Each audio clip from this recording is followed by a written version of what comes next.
Bienvenidos, bienvenidas, bienvenides. Esta semana, Anarquía Natural.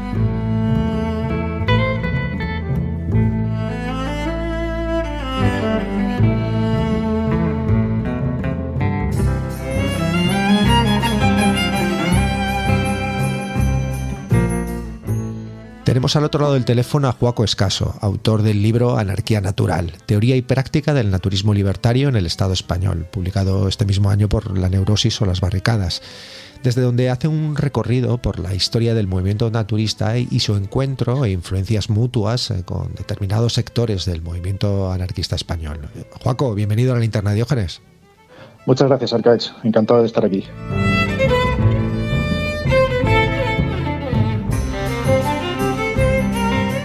En el libro expones que es a comienzos del siglo XX cuando se produce una simbiosis entre las ideas y prácticas naturistas y ciertos sectores del movimiento libertario. Pero antes de eso, vayamos, si te parece, con los antecedentes. ¿Qué era y de dónde procedía el naturismo? Pues el naturismo en realidad se remonta bastante antes. Digamos que recorre el siglo XIX. En realidad podríamos considerarlo una corriente de origen o de ámbito burgués, ¿vale? Ligado sobre todo, bueno, pues a determinados sectores, bueno, de las clases un poco acomodadas que de alguna manera tenían la posibilidad de ir a tratarse, pues, enfermedades, ¿no? O afecciones, pues a lo que entonces eran los balnearios, casas de reposo, ese tipo de instalaciones que proliferaron, bueno, pues a lo ancho de Europa en el siglo XIX. Y bueno, pues ahí recibían sus tratamientos con enfoque naturista, digamos, lo que hoy entenderíamos por naturista o naturopático. Y bueno, pues básicamente estaba limitado a ese entorno. Lo que pasa es que después, a medida que, digamos, esas corrientes se fueron popularizando por diferentes razones, como por ejemplo, bueno, pues que se publicó, por ejemplo, la obra de Luis Cune en España, que tuvo mucha repercusión en todos los ámbitos, también en el ámbito obrero. Entonces, digamos que esas ideas empezaron a calar a otros ambientes, a otros sectores poblacionales, y empezó a ser un poco patrimonio común, ¿no? Y ya dejó de ser algo perteneciente solamente a la burguesía, empezó a calar con otro tipo de discursos y digamos que ahí derivó, así resumiendo mucho, hacia lo que serían después los planteamientos de un naturismo más social, digamos, o más consciente, transformador, como quieras llamarlo, ¿no? Por influencia de ideas, pues, como el anarquismo u otras ideas del socialismo revolucionario, ¿vale? Vaya. En realidad, el naturismo proviene un poco de una mezcla de diferentes cosas. Por un lado tendríamos, por ejemplo, ese tipo de terapias, digamos, a los que he hecho mención, ¿no? Que estarían dentro de esa órbita, ¿no? De tratamientos alternativos, digamos. Y después también tendría una confluencia, pues, por ejemplo, con la tradición médica hipocrática, que es un poco, bueno, pues que eso recorre al final los últimos 2 milenios, ¿no? Desde la escuela de Hipócrates de Kos, en la antigua Grecia, pues esa idea, ¿no? De que la enfermedad es solo una y que en realidad no hay enfermedades, sino solamente hay enfermos. Entonces, bueno, pues que la enfermedad había que tratarla de manera natural. Entonces, eso está muy ligado a todos los tratamientos hidroterápicos y toda la medicina esta alternativa. Y confluye también, además, con un vegetarianismo, digamos, de corte trascendental, judío-cristiano, que, bueno, que por identificación de la carne con el pecado, con la sangre, con el sacrificio, etcétera, pues también estaba como orbitando ese espectro, ¿no? Esa relación con los hábitos de vida saludables, el vegetarianismo, todo eso estaba un poco ahí mezclado en un batiburrillo, digamos, a finales del siglo XIX. Sí, bueno, cuando mencionabas los balnearios, bueno, yo a mí y leyéndolo en el libro, a mí me venía en todo momento la imagen de Nietzsche, ¿no? Con sus ataques que tenía y cómo le derivaban siempre, ¿no? Y se pasó media vida básicamente pasando determinadas épocas del año en Italia o en Suiza, precisamente en entornos naturales, alrededor de lagos, claro, dando paseos y en balnearios, por supuesto, ¿no? Que era un poco la solución que le brindaban y bueno, pues donde además se le ocurrieron algunas de sus más importantes ideas precisamente en esos largos paseos, ¿no? Con inspiración de la naturaleza. Pero bueno, claro, como nos decías, es digamos una influencia que sí que corresponde a unas capas muy concretas, ¿no? Llamaríamos quizás pequeña burguesía, hoy quizás clase media, ¿no? Un poco de, sí, ¿no? Más pudientes. Todavía en estos, digamos, siglo XIX aún no se ha acercado a ambientes más populares, y como nos decías también en entornos médicos y vegetarianos, en el libro mencionas, ¿no? También que surge un poco el naturismo en torno a determinados círculos de médicos, ¿no? De tradición hipocrática, y has mencionado el vegetarianismo, ¿no? Porque también en el libro pues recorres un poco, por ejemplo, la fundación de la Sociedad Española Vegetariana en 1903 y la Lliga Vegetariana de Cataluña en 1908, ¿no? Estos serían, digamos, un poco la llegada al territorio español, pero digamos donde tenía más fuerza en aquella época o en momentos previos, quizás fuese en Alemania, ¿puede ser? ¿El vegetarianismo? El naturismo en general. El naturismo en general, sí, digamos en Centro Europa, sobre todo. Podríamos identificarlo, sí, seguramente con Alemania, pero vamos, esa zona, ese ámbito así centroeuropeo, sí.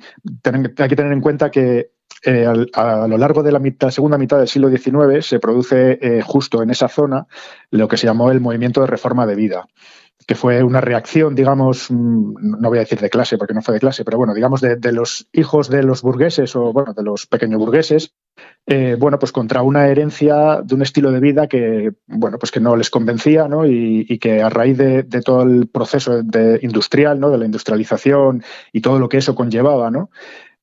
Pues digamos que reivindicaban un estilo de vida diferente. Renunciaban al artificialismo de la vida moderna, buscaban un retorno a la naturaleza, promovían el vegetarianismo como una de las alternativas, ¿no? Y entonces digamos que toda esa influencia de ese pensamiento estaba ahí. Y digamos que nosotros en el Estado español se heredó también. Recibimos mucha influencia de ese movimiento. Sí, entiendo que entraría dentro de esta corriente aún más amplia de tiempos del cambio de siglo, ¿no? En torno a lo que, bueno, al menos aquí se denominó el degeneracionismo, ¿no? En muchos casos de un corte conservador, ¿no? Alrededor de la idea de decadencia, degeneración, influido, contextualizado por estos importantes cambios sociales, la pérdida de los valores tradicionales, ¿no? Es decir, se daba cierta asociación entre decadencia moral y biológica, ¿no? Total, absolutamente. Y si bien sabemos que desde el anarquismo además pronto se defendió la propia versión de este degeneracionismo, señalando a la burguesía como el elemento degenerado, que además especificaba que no solo moral sino incluso físicamente, ¿no? Y de hecho, claro, a mí me llama la atención la asociación que hago con esto, que se ve muy claramente si miramos los carteles de la época, no solo los naturistas o anarquistas, sino de cualquier tendencia. Se suele hacer énfasis en la imagen del obrero fuerte y sano, ¿no? Digamos el arquetipo del guerrero proletario, ¿no? Me refiero a que había una asociación muy clara entre salud y moral. Sí, es que realmente el anarconaturismo o naturismo libertario en realidad lo que es una reacción de defensa contra un verdadero ataque que se estaba orquestando por parte de las élites, ¿no? del capitalismo, ¿no? Contra la clase obrera. Al final hay diferentes vertientes dentro de todo esto, porque, bueno, por un lado el naturismo es verdad que entró en España de la mano de las sociedades vegetarianas, como has mencionado. En ese momento básicamente era medicina hipocrática y era, bueno, una serie de médicos que a través de las sociedades vegetarianas daban charlas sobre, digamos, hábitos saludables de vida, lo que diríamos que después fue que era el naturismo. Pero bueno, su idea era simplemente, bueno, pues una cuestión así como muy reformista, enfocado un poco a, bueno, pues a evitar del impacto de las enfermedades en la sociedad, sobre todo en vista de cómo estaba la clase obrera y tal, pero no iba mucho más allá que meras reformas puntuales. Que eso vendría luego asociado pues a todas las políticas de medicina social, higiene y salud pública que se desarrollaron por parte del Estado, ¿no? En esa época, que era un poco una manera de meter en vereda, digamos, a los obreros que, como bien has dicho, pues estaban empezando a ser criminalizados, ¿no? y situados como, bueno, pues como estereotipos, ¿no? De corrupción, de degeneración, de maldad, pues de personas que necesitaban ser guiadas, ¿no? por ese estamento superior que tenía la verdad, ¿no? Pero también es verdad que hay una serie de influencias que recorren el siglo XIX y que son las que al final confeccionan esa visión degeneracionista, ¿no? Hay varias corrientes de pensamiento científicas, médicas, ¿no? Como por ejemplo pues las leyes de la genética de Mendel, la eugenesia de Galton, la herencia, las teorías de la herencia disimilar de Prosper Lucas, hay muchas cosas ahí por medio, también las teorías de Darwin.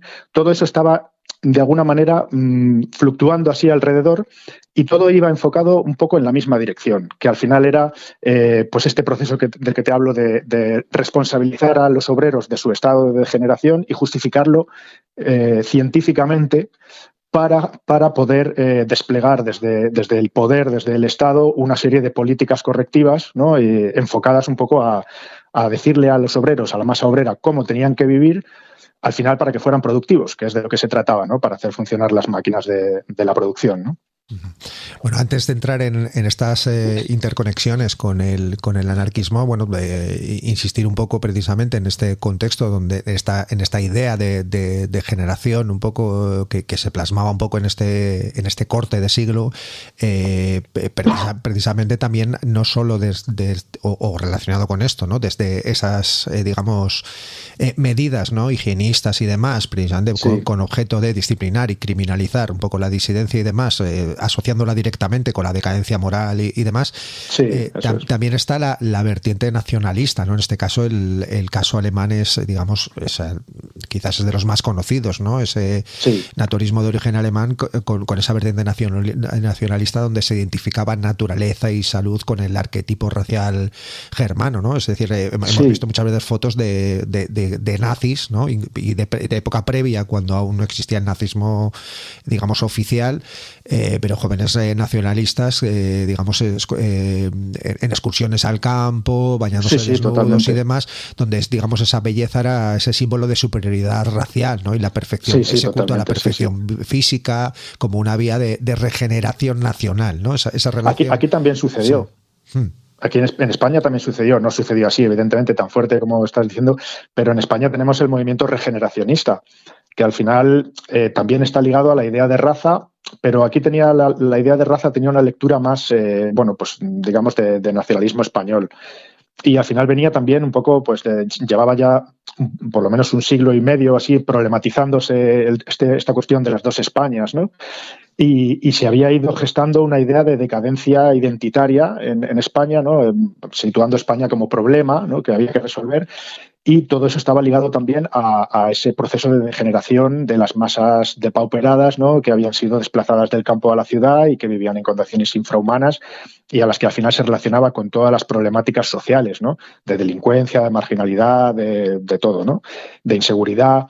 Entonces, eso también se enfocó esa regeneración, esa necesidad de regeneración desde un punto de vista nacionalista español, digamos, vinculado a la identidad de la nación española. Lo que pasa es que evidentemente no tuvo la fuerza y el dramatismo, ¿no? Que luego alcanzó el nacionalismo alemán, claro. Es en la revista Blanca donde aparecen los primeros artículos de corte naturista. Tengo aquí apuntados que mencionas en el libro artículos con el título como Hacia la conquista del Estado natural o Doctrina naturista que eran firmados por franceses, ¿no? O sea, la influencia venía de Francia, ya de textos firmados desde entornos libertarios, en este caso de Francia. Sí, eso es. Los que se llamaron naturianos o, bueno, naturiens en francés, que era, digamos, naturistas, era un pequeño grupo dentro del ámbito libertario francés, bueno, pues que desarrollaron un poco esta idea de naturismo, también influenciados por el movimiento de reforma de vida y también influenciados por, bueno, pues por autores como Thoreau, por ejemplo, ¿no? Y, bueno, pues todo ese protoanarquismo norteamericano, que también tenía un sentido, digamos, un poco trascendental de la naturaleza, ¿no? Entonces, bueno, influenciados por todo eso, pues desarrollaron un poco esta visión que hoy podríamos calificar así anacrónicamente de primitivista, que sería una visión anticientífica, antiindustrial, contra el progreso, bueno, en general contra la tecnología, de recuperación de la naturaleza, todo esto, ¿no? Y sí, eso fue un pequeño grupúsculo que funcionó en el cambio de siglo en París y en algunos otros sitios de Francia y que llegó al Estado español, bueno, pues porque aquí había una serie de personas, sobre todo un par de traductores, que solían traducir esos textos y tenían relación con algunos de esas personas y de esa manera introdujeron aquí un poco lentamente las ideas Y después también, como has mencionado, a través de la Revista Blanca, porque bueno, pues el matrimonio Monsen y Mañé estaban interesados un poco en reflejar todos los debates que hubiera en torno al anarquismo, ¿no?, internacional. Y este pues era uno de ellos. Entonces acogieron en la revista estos 2 artículos que no es que ellos estuvieran de acuerdo con lo que decían, pero bueno, querían al final darle cabida a todas las ideas, ¿no? Y creo que fue las primeras publicaciones que hubo así estrictamente anarconaturistas.